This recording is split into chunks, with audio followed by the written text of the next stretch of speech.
Shavua Tov, j'espère que tout le monde va bien. Nous sommes le 9 du mois de Iyar et nous avons une mitzvah entre le 7 et le 15 de chaque mois, la mitzvah de Kiddush Alevana, la sanctification de la nouvelle lune. Pourquoi on le fait à cette date-là? Parce que c'est le moment où la lune se renouvelle, et non seulement elle se renouvelle, mais elle s'accroît jusqu'à devenir pleine lune. Donc quelque part, c'est une phase de progression, d'élévation pour arriver à sa plénitude. Donc c'est un bon moment pour demander à Kadosh Baruch Hu la réussite pour le mois dans lequel nous vivons. Le peuple juif est symbolisé par la lune et pas par le soleil, parce que justement, il faut comprendre que la vie est faite de cycles.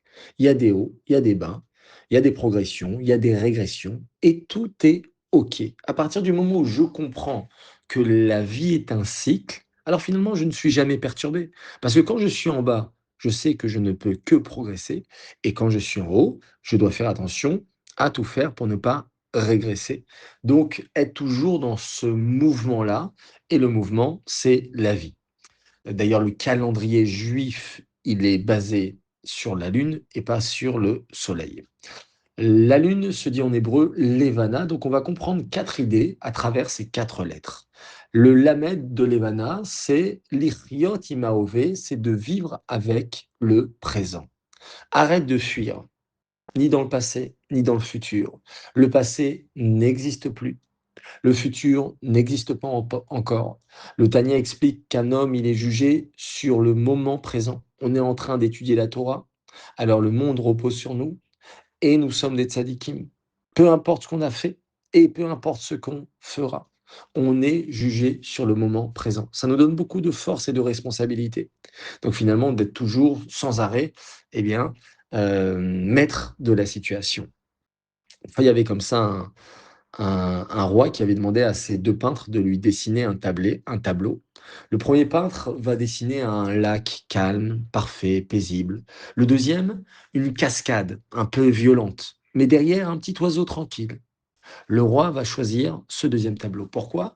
Parce que la véritable paix, c'est pas quand tout va bien, quand les enfants ils sont au lit et quand il est 23 heures et je peux me poser sur le canapé. Non, la véritable paix, c'est quand les enfants ils rentrent de l'école et quand il y a plein de vie. Et malgré tout, j'ai et je garde ce calme intérieur parce que je gère la situation et parce que je sais que la journée est faite de cycles et donc je peux gérer la situation.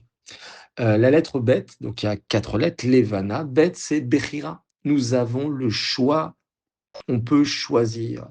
Soit j'agis, soit je subis. J'ai une situation, soit je peux me morfondre dans cette situation-là et je pleure et je stresse et je m'angoisse et je crie et je m'énerve, ou bien la situation, elle est ce qu'elle est. Maintenant, je vais agir face à cette situation. Et ça fait toute la différence entre 2 personnes. Cette idée-là de choisir toujours ma réussite, ma reconstruction. La lettre Nun, c'est Nikouï, qui veut dire le nettoyage.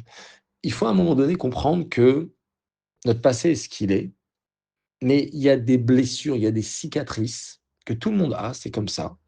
Ça peut être un professeur, ça peut être un grand frère, ça peut être même un parent. On n'est pas parfait. Et donc, il y a des cicatrices, il y a des blessures qui restent. De l'injustice, du rejet, de la trahison, de l'abandon. Et si je ne nettoie pas ce trauma du passé, alors il sera toujours là.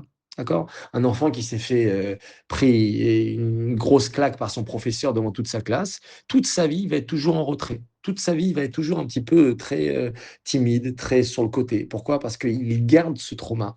À un moment donné, il faut prendre sa vie en main et retourner un petit peu à ce moment-là dans le passé et nettoyer ce passé, faire la paix avec son passé pour pouvoir rebondir.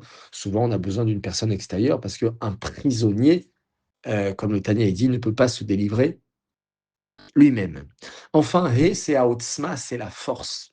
Pas la force de dominer, mais la force de donner, la force d'aimer, la force d'élever. L'idée, c'est d'être toujours parmi ceux qui donnent, qui organisent, qui produisent. Parce que lorsque tu apportes au monde, c'est là où tu goûtes véritablement la véritable satisfaction. Voilà, Simplement à travers les 4 lettres du mot Levana, on peut apprendre, beaucoup, beaucoup d'enseignements. Bonne écoute et à demain si Dieu veut.